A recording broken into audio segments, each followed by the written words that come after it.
Hanno trascorso la prima notte tranquilla, accolti nella palestra comunale di Feriole che nei giorni scorsi era stata allestita con brandine e tavoli profughi arrivati ieri sera in pullman a Selvazzano dopo un viaggio di 20 ore da Agrigento. 34, tutti uomini, hanno tra i 20 e i 50 anni. Dopo essere stati sottoposti a tamponi e visite mediche per accertare il loro stato di salute, due di loro duramente privati dal viaggio sono stati curati in pronto soccorso e uno è rimasto ricoverato. Con loro ci sono i volontari della Croce Rossa e i responsabili della cooperativa Orizzonti che si stanno occupando di gestire l'accoglienza. I migranti dovrebbero rimanere almeno fino alla prima settimana di settembre a Feriole. Sulla questione accoglienza che sta dividendo cittadini e anche sindaci è intervenuta Elisa Venturini, consigliere regionale e vicepresidente di ANCI Veneto. È prevista l'istituzione di una cabina di regia.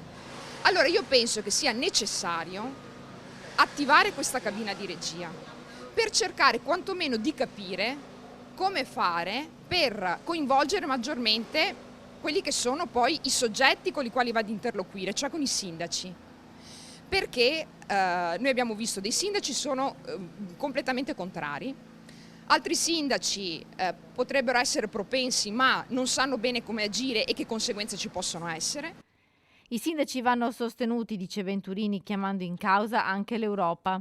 L'Europa che deve capire che non è possibile rimanere inerti di fronte ad un arrivo continuo di immigrati, perché è impensabile che l'Italia possa farlo da solo e che questo sia, come posso dire, un mantra che viene ripetuto, cioè che l'Europa non interviene. È drammatico.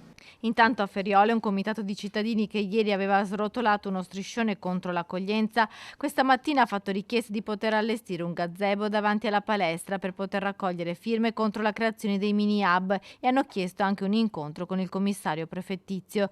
Dopo i migranti ospitati nella scuola Falconetto a Padova, questa della palestra di Feriole è la seconda struttura preparata per l'accoglienza, mentre al momento non è ancora stata allestita la palestra dell'Istituto Agrario Duca degli Abruzzi, che era stata messa a disposizione dal sindaco di Padova Giordani in attesa delle nuove disposizioni della prefettura.